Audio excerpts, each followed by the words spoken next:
नमस्कार दोस्तों, आप सभी का स्वागत है आपके अपने YouTube चैनल ज्ञान स्टडी एलएमपी पर।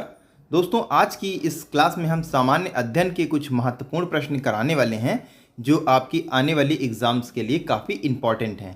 खासकर यूपी पुलिस कांस्टेबल जो आपका एग्ज़ाम होना है उसके लिए, और उसके अलावा यूपी ARO एग्ज़ाम होना है उसके लिए, और इसके अलावा अन्य जो भी एग्ज़ाम होने हैं सभी एग्ज़ामों के लिए आज के प्रश्न काफ़ी महत्वपूर्ण हैं। तो ज़्यादा देर ना करते हुए सीधे क्लास में हम चलेंगे। बस उससे पहले आपसे कहना है कि अगर आप चैनल पर पहली बार आए हैं तो चैनल को सब्सक्राइब कर लें, साथ में बेल आइकन को अंडर प्रेस कर लें, जिससे डेली की डेली जो हमारी क्लासेस होती हैं उनकी जानकारियां आपको मिलती रहें। तो अब दोस्तों आइए सीधे क्लास शुरू करते हैं और आज का हम अपना पहला प्रश्न लेते हैं। आज का हमारा पहला प्रश्न है, भारत नाम की उत्पत्ति का संबंध प्राचीन काल के किस प्रतापी राजा से रहा है? महाराणा प्रताप, चंद्रगुप्त मौर्य, भरत चक्रवर्ती, और डी ऑप्शन में है अशोका मौर्य। तो अशोक मौर्य, तो यहाँ पर हमारा सही उत्तर हो जाएगा भरत चक्रवर्ती, यानी यहाँ पर हमारा सी ऑप्शन दोस्तों इस प्रश्न का सही उत्तर हो जाएगा। पुराणों के अनुसार नाभिराज के पुत्र एवं जैन धर्म के प्रथम तीर्थकार भगवान ऋषभ देव के पुत्र भरत चक्रवर्ती के नाम से इस देश का नाम भारतवर्ष पड़ा, ऐसी मान्यता है। हिंदू ग्रंथ स्कंद पुराण अध्याय के अनुसार ऋषभ देव नाभिराज के पुत्र थे और ऋषभ देव के पुत्र भरत थे, और इनके नाम पर इस देश का नाम भारतवर्ष पड़ा। तो यहाँ पर इस प्रश्न का हमारे सी ऑप्शन दोस्तों इस प्रश्न का सही उत्तर हो जाएगा। अगला दोस्तों हमारा 2 नंबर का प्रश्न है, भारत की सबसे ऊंची मूर्ति है, कौन सी है भारत की सबसे ऊंची मूर्ति? ऑप्शन है आपके Harmandir Sahib, Hampi, Statue of Unity और गोमतेश्वर। तो इसका दोस्तों सही उत्तर हो जाएगा स्टैचू ऑफ यूनिटी। तो यहाँ पर हमारा सी ऑप्शन सही उत्तर हो जाएगा। गुजरात के सरदार सरोवर बांध पर बनी हुई सरदार वल्लभ भाई पटेल की प्रतिमा सबसे ऊंची प्रतिमा है, सबसे ऊंची मूर्ति है, और यह 182 मीटर की है, और जो कि 2018 में नरेंद्र मोदी द्वारा इसका उद्घाटन किया गया था। तो यहाँ पर हमारा सी ऑप्शन सही उत्तर हो जाएगा। अगले प्रश्न की ओर हम चलेंगे। अगला दोस्तों हमारा प्रश्न आ जाता है, अयोध्या की बाबरी मस्जिद का निर्माण किसने कराया था? औरंगजेब ने, मीर बकी ने, जहांगीर ने, इनमें से कोई नहीं। तो इस प्रश्न का दोस्तों सही उत्तर हो जाएगा बाबरी मस्जिद का निर्माण मीर बकी ने कराया था। यहाँ पर हमारा सी ऑप्शन सही उत्तर हो जाएगा। और दोस्तों मीर बकी की अगर बात कर लें तो ये बाबर का सेनापति था। अगर मीर बकी ऑप्शन में आपके ना मिले तो बाबर यहाँ पर सही उत्तर हो जाएगा। बाबर के समय में बाबरी मस्जिद का निर्माण हुआ था और मीर बकी ने इसका निर्माण कराया था। सही उत्तर की ओर जाए तो मीर बकी है। वैसे आपको ऑप्शन में अक्सर बाबर ही मिलेगा और बाबर पे आपको टिक करना होगा। बाबर नहीं होगा तो मीर बकी आप उत्तर दिया होगा। तो मीर बकी यहाँ पर हमारा सही उत्तर हो जाएगा, यानी बी ऑप्शन इस प्रश्न का सही उत्तर हो जाएगा। अगला दोस्तों 4 नंबर का हमारा प्रश्न आ जाता है, जगत गुरु रामभद्राचार्य विकलांग विश्वविद्यालय दुनिया में अपनी तरह का पहला विश्वविद्यालय उत्तर प्रदेश में कहाँ पर स्थित है? चित्रकूट में, कानपुर में, लखनऊ में, बाराबंकी में। तो ये दोस्तों स्थित है चित्रकूट में। तो यहाँ पर हमारा ए ऑप्शन दोस्तों सही उत्तर हो जाएगा।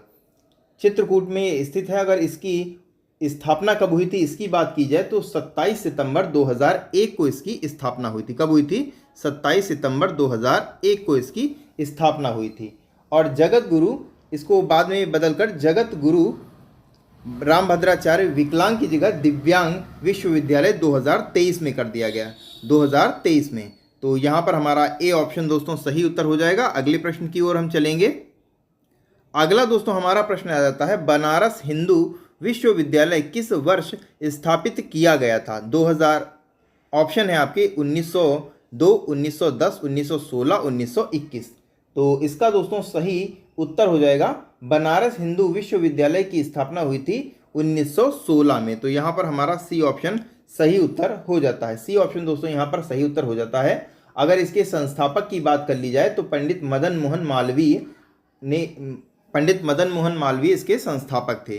तो यहाँ पर हमारा सी ऑप्शन दोस्तों सही उत्तर हो जाएगा। अगला दोस्तों हमारा प्रश्न है 6 नंबर का हमारा प्रश्न आ जाता है, कानपुर में स्थित कृषि और प्रौद्योगिकी विश्वविद्यालय का नाम किस स्वतंत्रता सेनानी के नाम पर रखा गया है? चंद्रशेखर आज़ाद, महात्मा गांधी, लाल बहादुर शास्त्री और मंगल पांडे।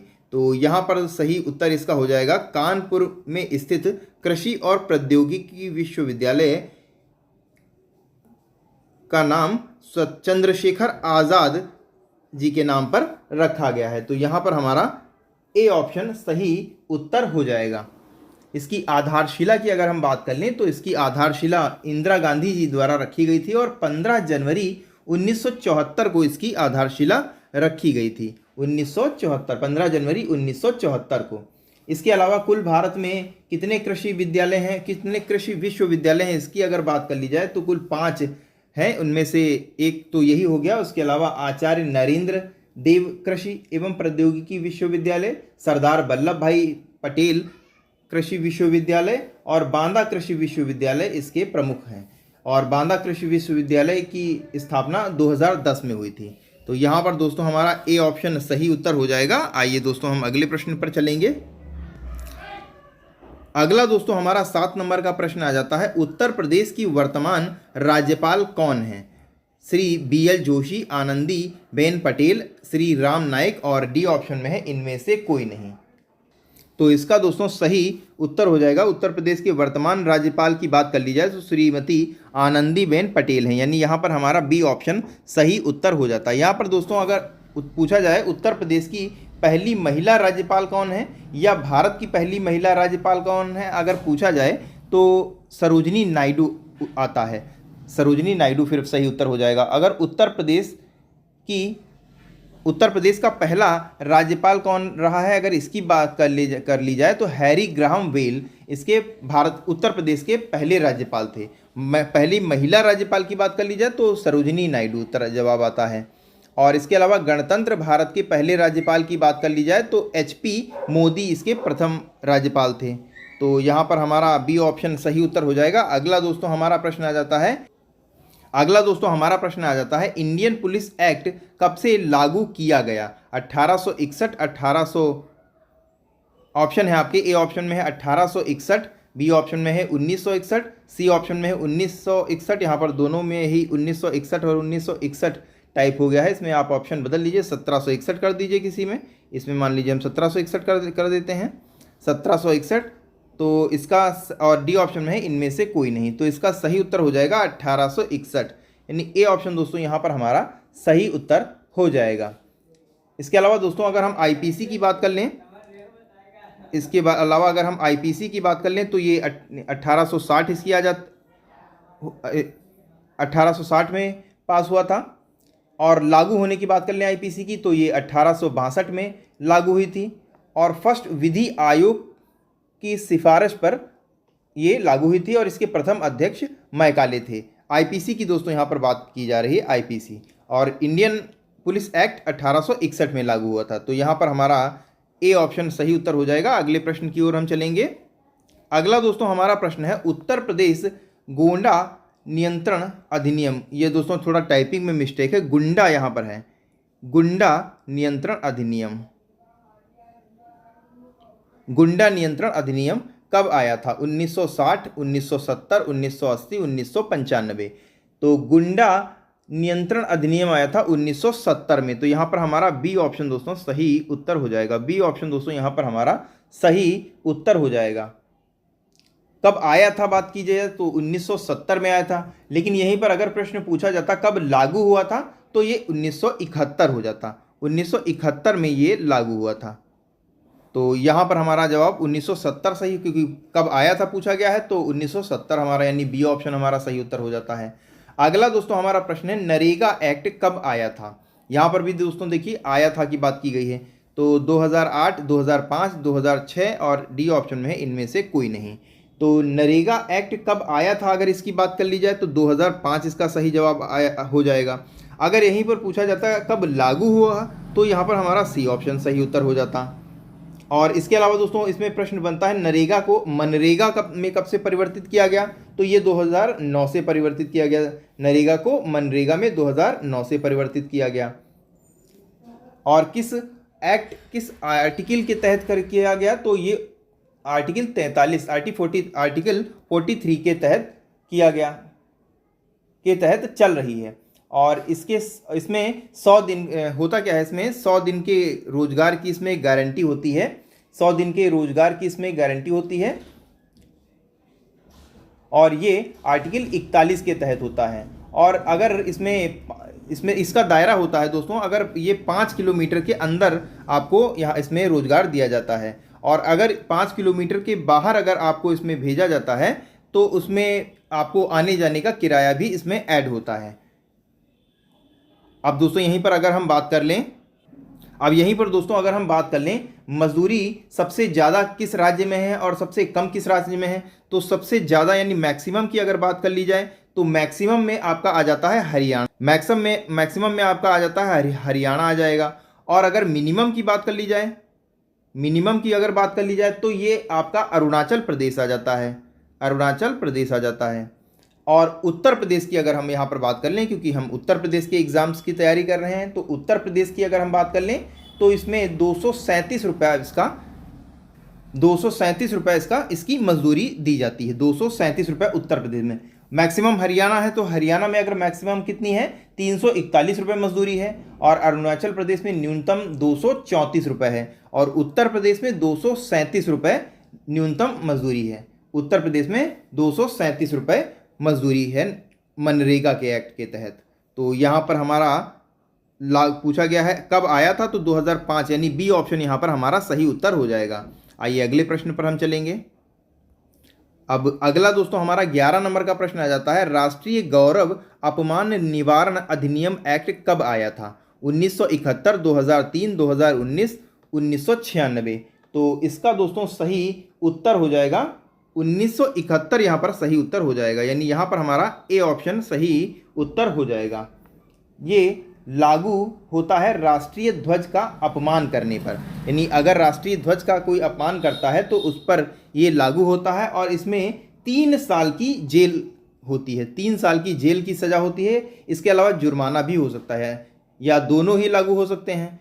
अगला दोस्तों हमारा फिर 12 नंबर का हमारा प्रश्न आ जाता है, जीआई टैग एक्ट कब आया था? जीआई एक्ट कब आया था? 1999, 2003, 2000 या 1996? तो जीआई टैग आया था 1999 में। तो यहाँ पर दोस्तों हमारा ए ऑप्शन सही उत्तर हो जाएगा। पूछा जाता है अगर आया था तो आए में 1999 सही उत्तर हो जाता है। लेकिन अगर यहीं पर पूछा जाए कब लागू हुआ था, तो 2003 में ये लागू हुआ था। तो यहाँ पर 2003 सही उत्तर हो जाता। और बात कर ले पहले जीआई टैग की, तो पहला जीआई टैग किसे मिला था? तो ये दार्जिलिंग चाय को मिला था, और ये वेस्ट बंगाल से था। और कब इसको मिला था? 2004 में। 2004 में दार्जिलिंग चाय को मिला था। और ये हर 10 साल में ये जीआई टैग दिया जाता है। जीआई की अगर यहाँ पर हम फुल फॉर्म की बात कर लें तो इसकी फुल फॉर्म हो जाएगी जियोग्राफिकल इंडिकेशन, यानी भौगोलिक संकेतक। तो यहाँ पर दोस्तों हमारा ए ऑप्शन सही उत्तर हो जाएगा। अगले प्रश्न की ओर दोस्तों हम चलेंगे। अगला दोस्तों हमारा प्रश्न है, भारत का प्रथम कागज रहित समाचार पत्र द न्यूज़ टुडे कब शुरू हुआ था? 4 ऑप्शन है आपके सामने। 23 जनवरी 2003, 13 जनवरी 2001, 3 जनवरी 2001, 9 जनवरी 2002। तो इसका सही उत्तर हो जाएगा 3 जनवरी 2001 को द न्यूज़ टुडे शुरू किया गया था भारत में। अगला दोस्तों हमारा प्रश्न है, अंतर्राष्ट्रीय न्यायालय में नियुक्त प्रथम भारतीय न्यायाधीश हैं कौन है? डॉक्टर नगेंद्र सिंह, जीवी मावलंकर, जगदीश चंद्र बसु, और डी ऑप्शन है आर.के. नारायण। तो इसका सही उत्तर हो जाएगा डॉक्टर नरेंद्र सिंह। तो डॉक्टर नरेंद्र सिंह यहाँ पर सही उत्तर हो जाएगा। अगले प्रश्न पर दोस्तों अगला दोस्तों हमारा 15 नंबर का प्रश्न आ जाता है, भौतिक विज्ञान में नोबेल पुरस्कार पाने वाले प्रथम भारतीय कौन थे? CV Raman, J Thomson, Kailash Satyarthi, mother Teresa. इसमें दोस्तों सभी नोबेल पुरस्कार प्राप्त करने वाले हैं, लेकिन इसमें भारत में भौतिकी क्षेत्र में पूछा गया है, तो सीवी रमन यहाँ पर सही उत्तर हो जाएगा। सीवी रमन को 1930 में भौतिकी में नोबेल पुरस्कार दिया गया था और इसमें इन्होंने नियम दिया था, जब प्रकाश किसी पारदर्शी पदार्थ से गुजरता है तो वो विक्षेपित प्रकाश का कुछ भाग तरंग दैर्ध्य में परिवर्तित कर देता है। ये दोस्तों इन्होंने नियम दिया था।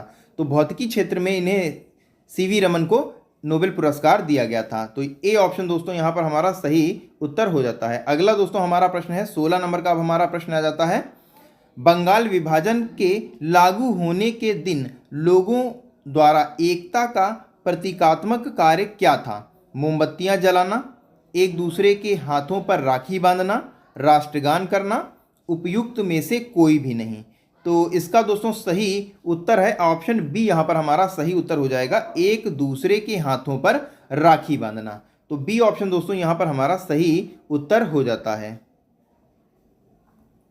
16 अक्टूबर 1905 जिस दिन बंगाल का विभाजन हुआ, लोगों ने एकता के प्रतीकात्मक कार्य के रूप में राखी बंधन मनाया था।